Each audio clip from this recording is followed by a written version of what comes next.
Philosophy. He speaks of similar principles with his online presence and face-to-face lectures. In this lecture, he dissects the endless problem of looking to the future for happiness. Now you begin to lose the present moment internally when the place you want to get to, whatever that may be, whether it's tomorrow or in 5 years' time, or even 5 minutes from now, you lose the present moment and your state of mind becomes somewhat or very dysfunctional when whatever goal you have or destination you have in the future occupies more of your attention than the present moment.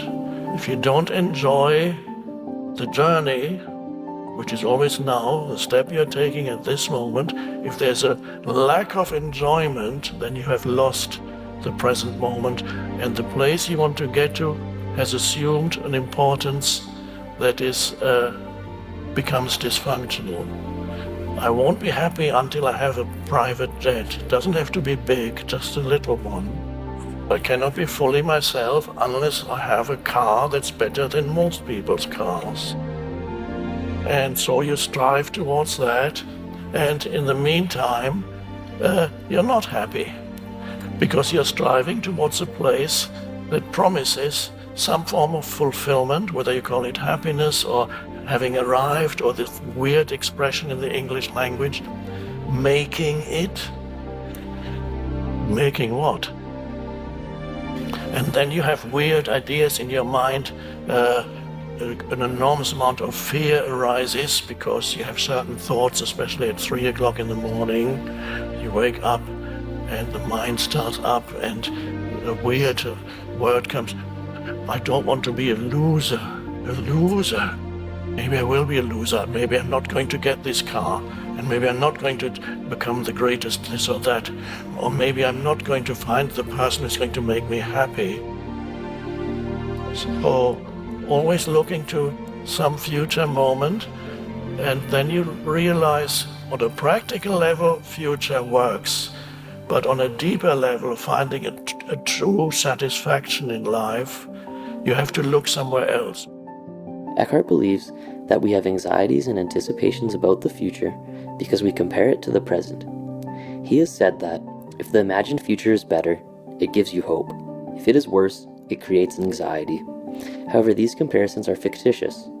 In the balancing act of one's future with one's present, a person will inevitably cause both to fail.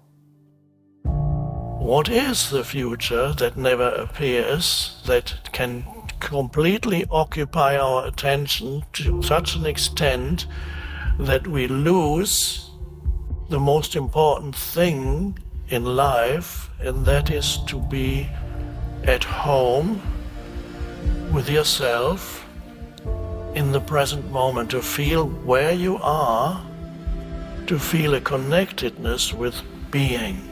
There's a deep peace, not a dead kind of peace, but an alive peace, to be rooted within yourself, to be yourself here and now in this moment. If you don't find the true meaning of present moment, of the now, then you live flitting around the surface of life. There's always some future moment to either be afraid of or be attracted to. No matter what situation you go into, no matter who you are with, and no matter what you achieve in life, always this sense of insecurity, of fear, of insufficiency, of some underlying sense of lack or something not quite right, always it resurfaces sooner or later, and usually sooner. Many human beings who have achieved it, I've met quite a few, that was quite interesting, who in the eyes of the world had everything and they were unhappy. Now, the thing we need to recognize is no matter what you achieve, there's nothing wrong with achievement. But ultimately, that is not which is going to give you this sense of self that you are looking for, that sense of being rooted, that sense of security. What is the future then that everybody looks to? It's always associated with a thinking. It's a thought. On a deeper level, future is a thought in your head, and you only experience it ever as a thought in your head. That's the only reality future has. Isn't that interesting? It has no actual immediate existential reality except as a thought that you're thinking about some future moment. But even while you're thinking that thought, it's still the present moment and you don't even know it, because nothing can happen that's not in the present moment. And then there's the past. When you think about the past, again, where is the past? It's in your head. It's a thought in your head, or a sequence of thought in your head. So future and past are associated, intrinsically linked with the activity of thinking. If thinking is what's taking us away from the present moment, then how do we stop thinking? Eckhart speaks of thinking as an addiction. It's not uncommon for the average person to spend every day going down the never-ending rabbit hole of thought. From one thought leading to another, it's nearly impossible to get in touch with the present. Eckhart teaches us some methods we can use to combat the ineffective state of thinking. There's a lot of talk these days about addictions. Many people are addicted to all kinds of things. But one of the greatest addictions, you never read about it in the papers, because the people who are addicted to it don't know it, it's the addiction to thinking. Can't stop thinking, it's like can't stop drinking, can't stop smoking, can't stop eating, can't stop thinking. Thinking is the greater addiction than any of these. It's been around for so long, and it's a pseudo sense of self. So it's a great reluctance on the part of most people to let go of thinking. The main thing about it is presence. And presence is a space of no thought, but presence can also be there in the background even when thinking is happening. You can still be not completely involved in the thinking. Thinking loses the ability to create havoc in your life and confuse you. So your choice then is not to understand more or to bring some intellectual analysis to the practice, but to practice the state of not thinking, which can be arrived at by various ways, as you probably know. If you don't think about it, just do it. Becoming more aware of the present moment and accept it as it is slows down the overactive mind, is one thing. Eckhart is an advocate for the practice of meditation to quiet one's thoughts. He notes that the future will never actually arrive. Rather, it will come to us as a present moment. Through the numerous meditation sessions he has led, Eckhart encourages participants to fully embrace what is now, what is everything, and what will only ever be, the present. A lot of the overactivity of the mind is an attempt to get away from the isness, the simplicity of the present moment. Present moment awareness means thinking subsides, may not disappear completely, but something else arises that is primary. We call it presence or awareness. But how do you become conscious of the present moment? Helpful things are sense perceptions, take you out of thinking. If you're not judging the sense perceptions, labeling, naming, looking around, without this compulsive interference of naming what you're perceiving. Oh, that's a beautiful flower. I wonder what it's called. I don't know what it's called, so that helps. I can be free of thinking. If I know what it's called, I can say, oh, that's such and such, and then drop that. See what it means to perceive without the interference of concepts, words. At this moment, for example, you're looking at me. Let's say between now and now, were you thinking? No. And while I speak, do you need to think to understand what I'm saying, or can you just listen and understand it? Just listen. And when the so-called teacher stops speaking for a moment, the alert presence remains. It does not need to be filled with anything. Your priority is no longer to follow the thought where it wants to take you, because the thought has a magnetic pull. It wants more of your consciousness, but it wants to grow because it's a little entity.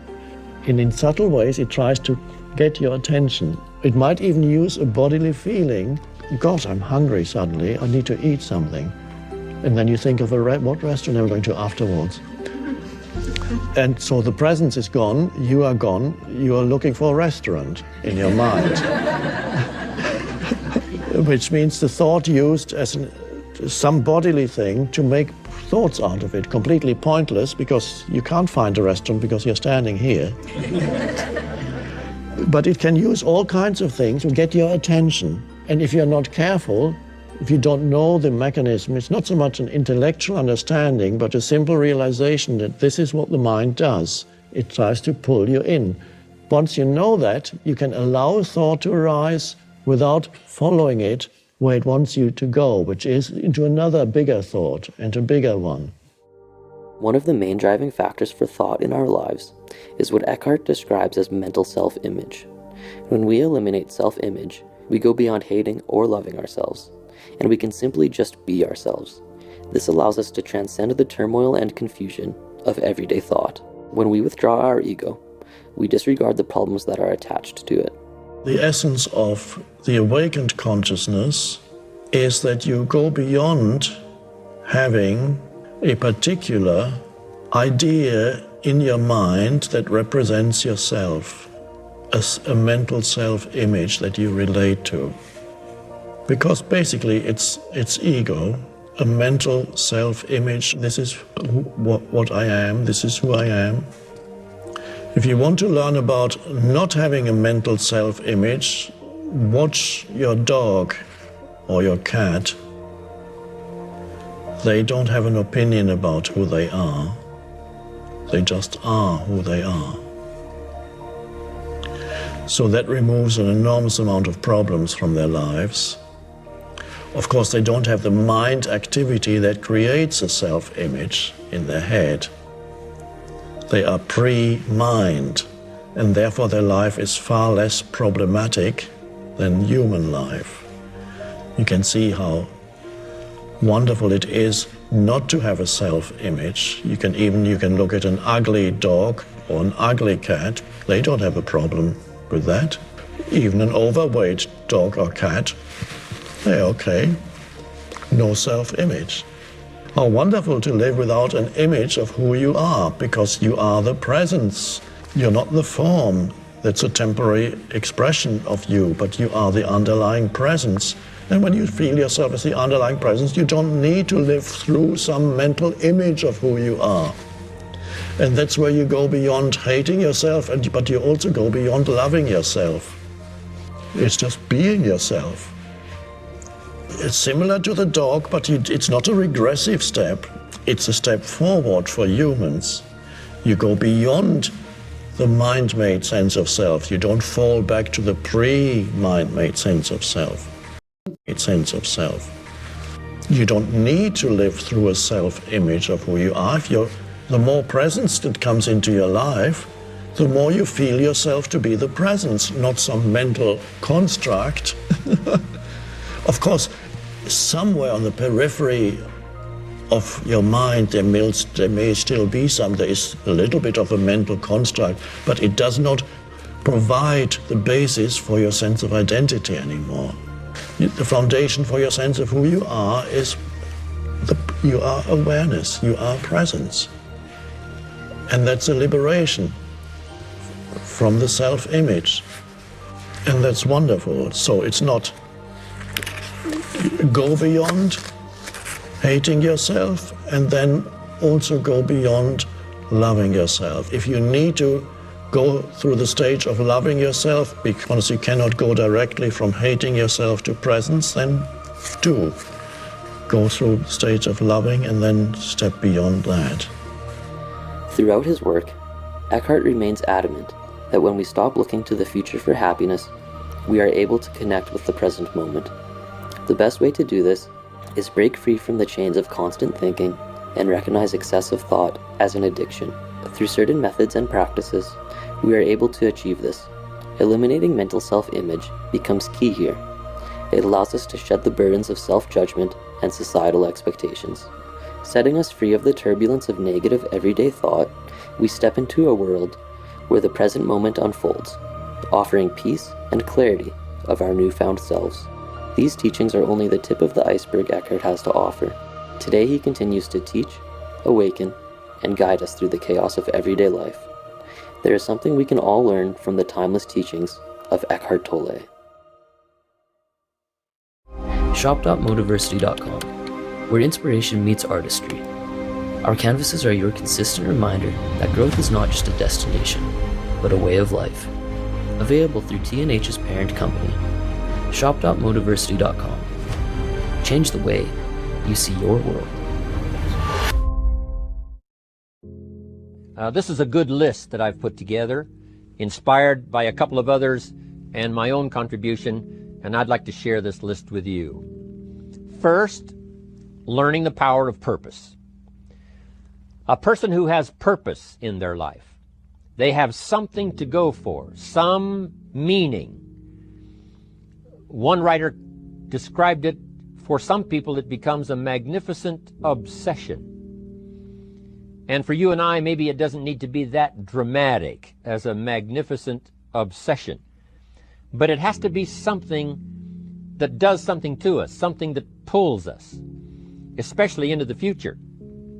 You know, there are many influences on us. One is the influence of the past. Some people are always pulled back.